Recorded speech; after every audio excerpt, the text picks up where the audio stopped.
অবশেষে দেওয়া হচ্ছে ট্যুরিস্ট ভিসা, মেডিকেল ভিসা সহ সকল ভিসা। অনায়াসে এখন ভারত ভ্রমণ করতে পারবেন, কোনো সমস্যা নেই। আর এখন ঢাকা, যশোর, খুলনা, সাতক্ষীরা, রাজশাহী সহ মোট 7টি ভিসা সেন্টার অলরেডি চালু হয়ে গেছে। তো কোন সেন্টারগুলো থেকে কি কি সার্ভিস নিতে পারবেন, এই সকল তথ্যগুলো আজকের ভিডিওতে জানাচ্ছি। আজকে দেখাচ্ছি হচ্ছে ঠিক ইন্ডিয়ান ভিসার যে আপডেট। আপনারা যারা ভিসা অ্যাপ্লিকেশন করছেন বা ইন্ডিয়া যাওয়া প্রয়োজন, চিকিৎসা ভিসা হোক বা ট্যুরে যাওয়ার জন্য, সেই জিনিসগুলো জানাচ্ছি। আর আমি চলে আসছি ঠিক যমুনা ফিউচার পার্কে। পিছনেই দেখতে পাচ্ছেন ঠিক ভিসা অফিসে যে সেন্টার, যেটা ভারতীয় ভিসা সেন্টার ঢাকাতে একটাই মাত্র। তো চলুন আমরা ভিতরের আপডেটগুলো এখান থেকে জেনে নিয়ে আপনাদেরকে জানাবো। আজকে 21শে আগস্ট 2024 আর আমি চলে এসেছি ঠিক যমুনা ফিউচার পার্ক, ঠিক ভারতীয় ভিসা সেন্টার। এখান থেকে মূলত জানাবো আপনাদের যে প্রয়োজনীয় কমেন্ট এবং মেসেজ দিচ্ছেন আমাকে, বিভিন্ন প্রশ্ন করছেন যেইগুলো জানতে চাচ্ছেন, সেইগুলো আপনাদেরকে জানাবো। তো আমি চলে আসলাম, শুরুতে আসার পরে এই সাইনবোর্ডটা পেলাম, এটা সবাই আপনারা পাবেন।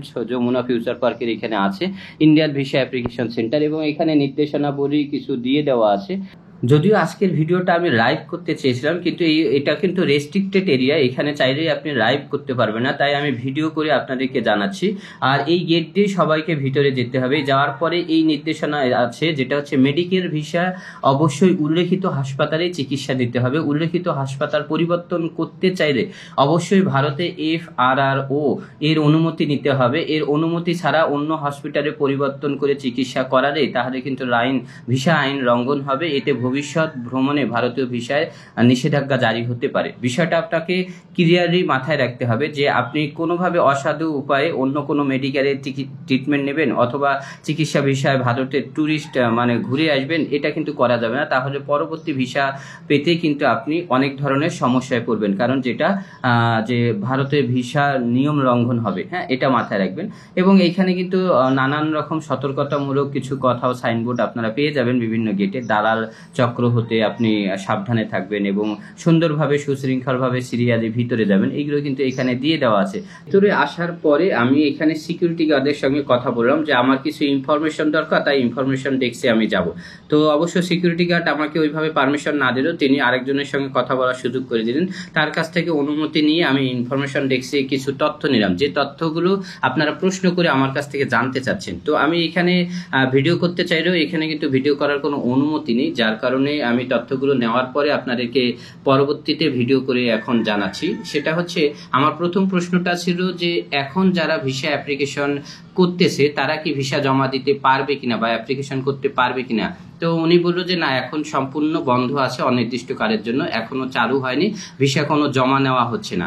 তো তাদের কাছে আরেকটা প্রশ্ন, তারা কি কি কার্যক্রম তাদের চালু হয়েছে। বললো যে শুধুমাত্র পাসপোর্ট ডেলিভারি দেওয়া হচ্ছে, যাদের পাসপোর্ট জমা নেওয়া হয়েছে মানে ভিসা অ্যাপ্লিকেশন করে যারা জমা দিয়েছে, যাদের প্রসেস কমপ্লিট, হ্যাঁ, তাদের জন্যই এখন কার্যক্রমটা চালু হয়েছে। এটা হচ্ছে যাদের মোবাইলে মেসেজ যাচ্ছে, শুধুমাত্র তাদেরকেই আমরা আসতে বলতেছি নির্দিষ্ট ডেট এবং নির্দিষ্ট সময় দিয়ে। তারা এই মেসেজ দেখিয়ে এবং টোকেন নিয়ে এসে তারা পাসপোর্ট ডেলিভারি নিতে পারবে। তো আমি তারপরে প্রশ্ন করলাম যে যাদের ভিসা আছে, মেডিকেল ভিসা বা ট্যুরিস্ট ভিসা, তারা কি এখন ভারতে ভ্রমণ করতে পারতেছে।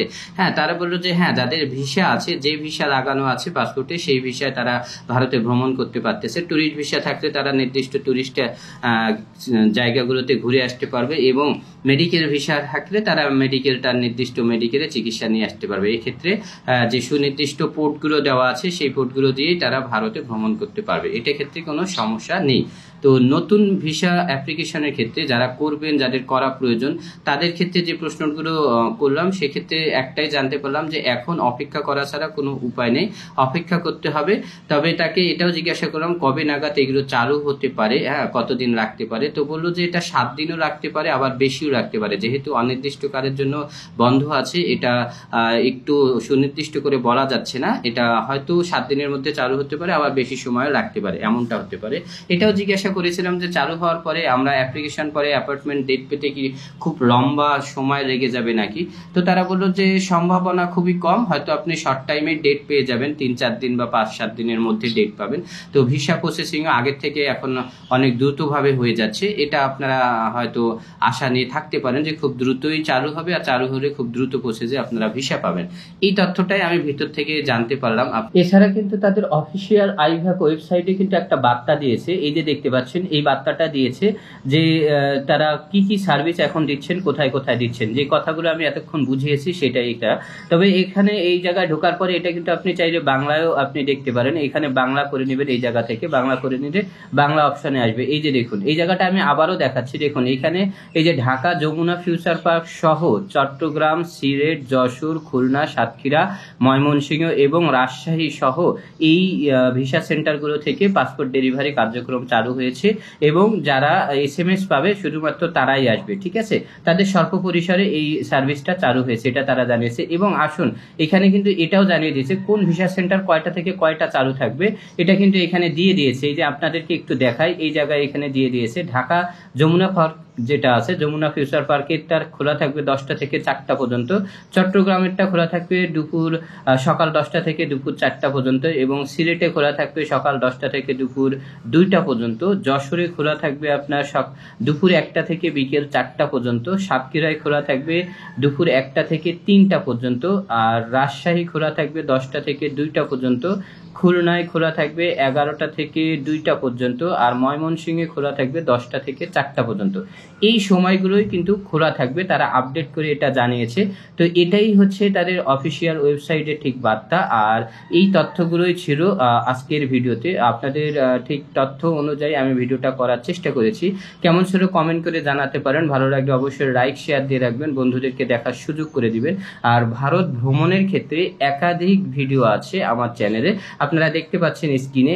আপনি ভারতের যেখানেই যান, কলকাতা ট্যুরে গেলে কলকাতার ট্যুরের ভিডিও আছে। এছাড়া চিকিৎসার জন্য আপনি যদি চেন্নাই যান বা ব্যাঙ্গালোরে যান অথবা যদি ভেলোরে যান, যেখানেই যান প্রত্যেকটা জায়গার গাইডলাইন কিভাবে যাবেন, চিকিৎসা কিভাবে নেবেন সেগুলো আমি তুলে ধরেছি।